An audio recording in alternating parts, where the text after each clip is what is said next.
Marques Houtman, ex-internacional cabo-verdiano de basquete, lançou uma campanha de angariação de fundos para ajudar a participação da Seleção Nacional de Basquetebol na fase final da qualificação para o Afrobasket, que arranca no dia 27 de novembro em Alexandria, Egito.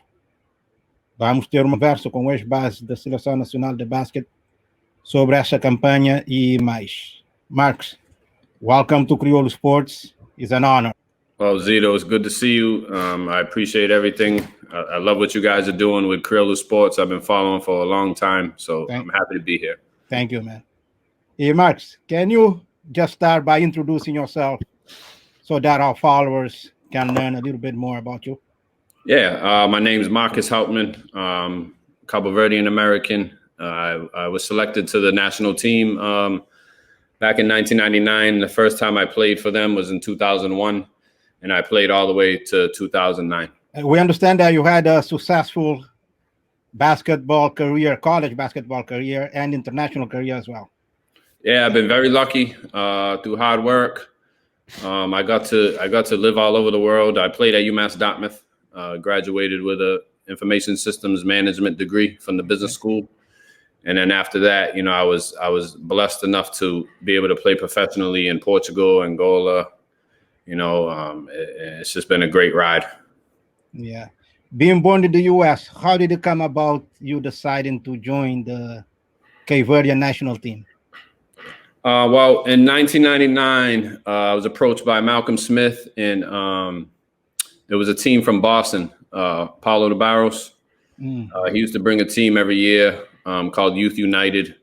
We flew to Cape Verde. We went to San Vicente. We went to Praia. We got to play against the junior national team.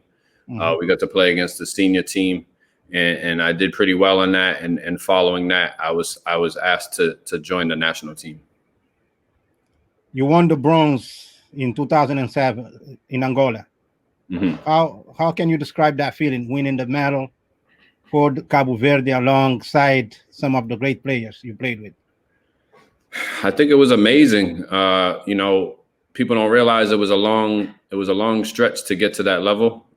We played a lot of pre-tournaments in 2001, 2003, and finally, when we got to Angola, we were really playing well, and we shocked the world.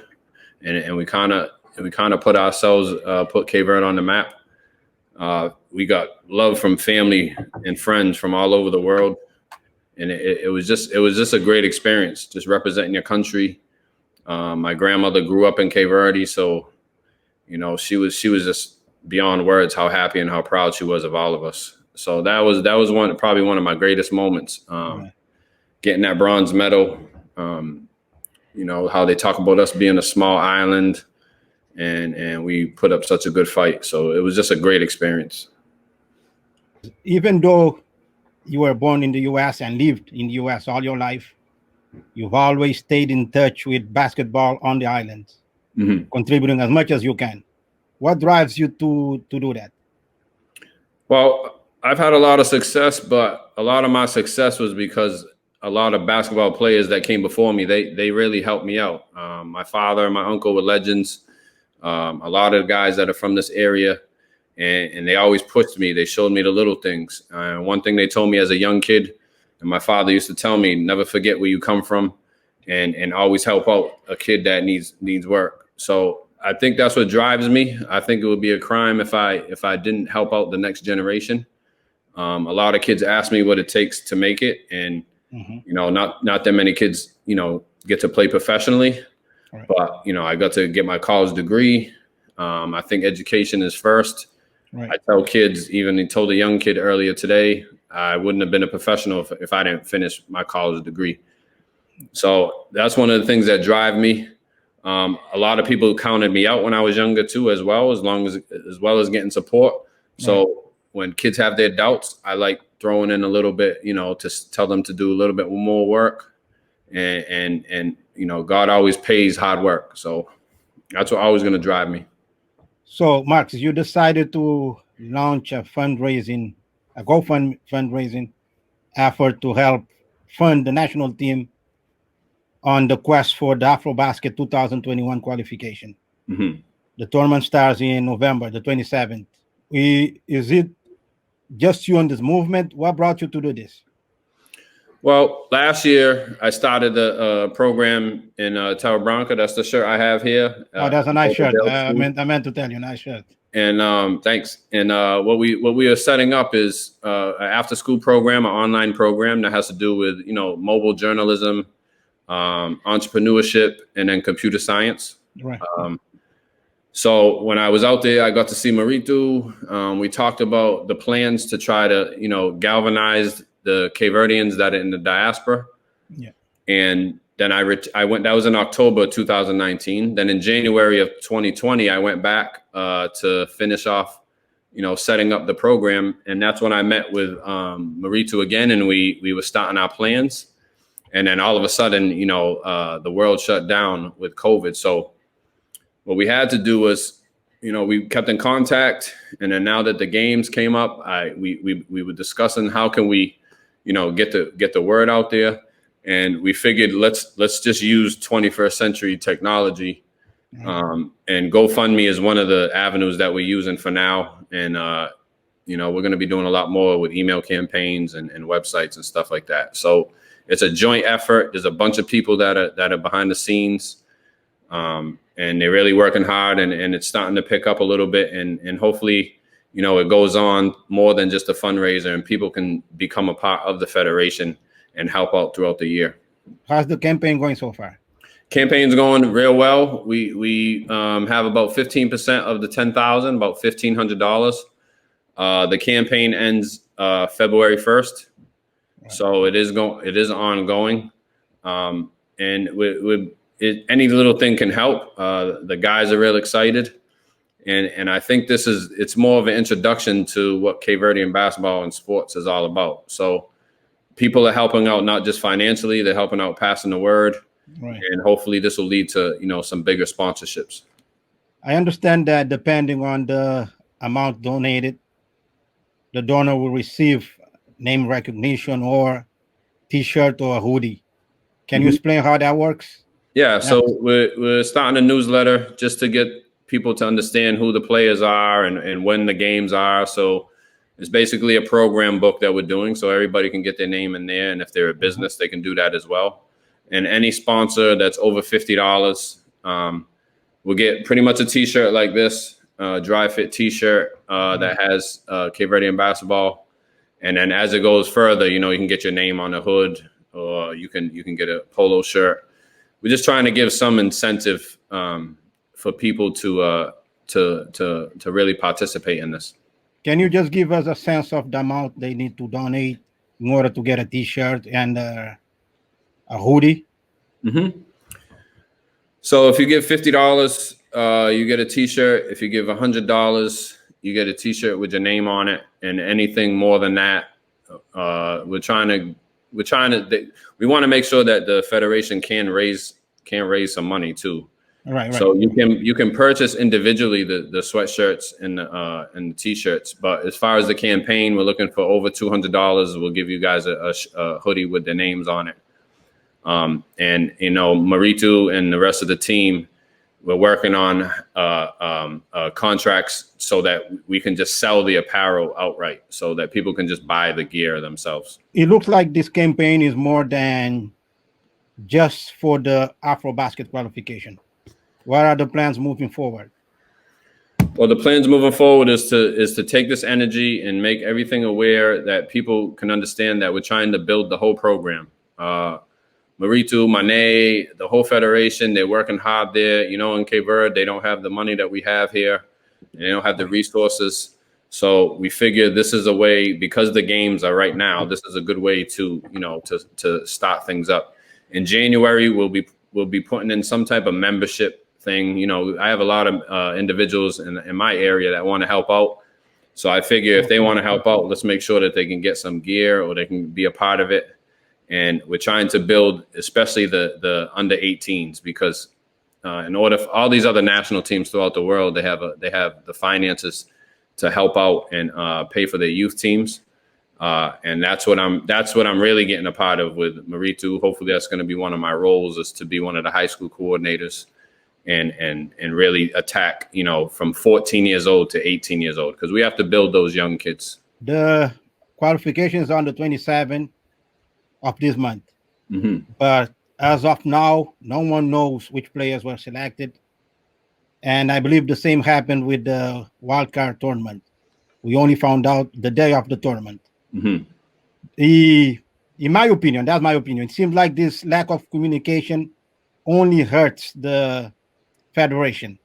How do you feel about it? Is it something that we can improve? Yeah, I mean, it's difficult because AfroBasket, they put weird dates in. So I mean, some of our better players, they're in mid-season right now. So Eddie and a bunch of these guys, they're playing right now. I know we're waiting to hear back if he's going to be released. I'm not sure. But yeah, it can be problematic. And I think it's just a roadblock that we're going to have to deal with for now. And that's the main reason why moving forward, we have to really build the players that are in Cape Verde Islands, build them up as young as possible and see who is one of the better players, maybe get them over to the States for college, or maybe get them directly into Europe as a professional. Do you think we have a chance of qualifying? You've been through this many times, this type of competition. So how do you feel about it, about our chances? I think it's a tough draw. Playing Egypt in Egypt, what might benefit them is I think there won't be any fans there. That could always help us. Right. But I think Cape Verde, any team they bring, we're strong at the guard and the wing position. So anytime that you're strong with the guards in any tournament, I feel like they have a competitive advantage. Now, specifically for this tournament, I think that they can get through. The first game is going to be very crucial. And they want to win as many games as they can in this first wave. That way, going into the second wave of games, they're not trailing behind. We do have Morocco and Uganda on the same group. How do you feel about those two teams? Well, see, Rwanda, we played against Rwanda a few times. We beat them. We've lost to them. Same thing with Morocco. I think all these teams I played against and we split. I never lost to Egypt, but in AfroBasket, you never know what could happen, especially in African basketball. And that's why we can come out winning the games outright. I think it's just going to be how they play in the beginning of the first game, getting the nerves out. Because as a player, I just remember getting the nerves, playing as a unit, and what it really comes down to, just in any other game in basketball, is just controlling the rebounds. You gotta win the rebounding game to win any of these games. That's correct. And for that, we need our best guys. Do you think we'll have our best players in this tournament? I'm not sure. I know I'm supposed to talk to the coach and these guys this weekend. I know they're waiting for releases, but it would be a very intimidating factor if we knew Tavaz was there, or if Even is there. I'm not sure what they're doing, but if we have to go with whatever we have to go with, I'm confident with those guys. They play with their heart, and a lot can get done with that. We were big underdogs against Nigeria, and we beat them years ago. Right. Yeah. And that was just pure heart and passion. So all depends on that first half of that first game. Getting comfortable, realizing what they have to do there, and the last couple of games they played was real. They played real well. I was very impressed. It was pure heart on the field. Most of the players from our national team plays international, like you just mentioned, Portugal, Spain, and some other areas. How do you see the development of basketball in Cape Verde? What needs to be done for those guys in Cape Verde to reach that level to represent Cape Verde in AfroBasket, for example? I think for Cape Verde specifically, I think it's just finding the sponsorship to build the junior teams. It's a long battle, so we have to be patient too. So in order for all these other teams to have success, they have a system that systematically moves up. So a kid that's 10 years old that's in Cape Verde, he needs to know that there's a possibility if say he's in Mayu, if he's a good player in Mayu, he knows that there's a system that's going to get him to Praia. And if he's at another level and prior, then he might be going to either to college or he might be going professional.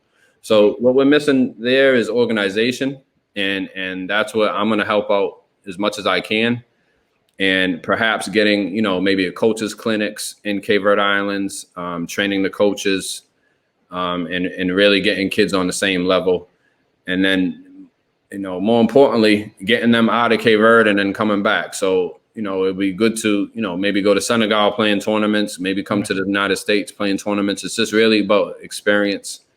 The sooner that a younger player can play against high competition, the better off he'll be in the long run. I think that the only issue is sometimes the players in Cape Verde, when they get to Afrobasket, some of them, that's the first time that they saw that level of play. Right. So that might be a little bit intimidating. So I think it's just building the youth.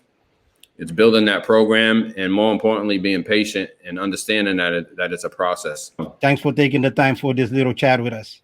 But No before problem, we go, the mic is yours. If you like to make any appeals or send any final message to our followers and the Cabo Verdean people in general.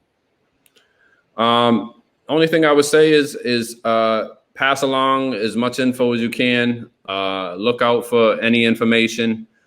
Drop your email into my Facebook, facebook.com/mhout, or you can look me up there. Mm-hmm. And anything you can do will help. And realize that this is just the beginning. We're gonna be really pushing once January comes, as far as really trying to build this program, and all the help we can get will really help out. The guys are happy. It's great to represent your country, and make sure we all tune in and really support them. And that's pretty much it. Just support us as an organization. It's a great thing you're doing there, Marques. I appreciate it. We'll make sure to do our part to spread this word. All right, brother. You take it easy. Good talking to you, man. Take care. All right.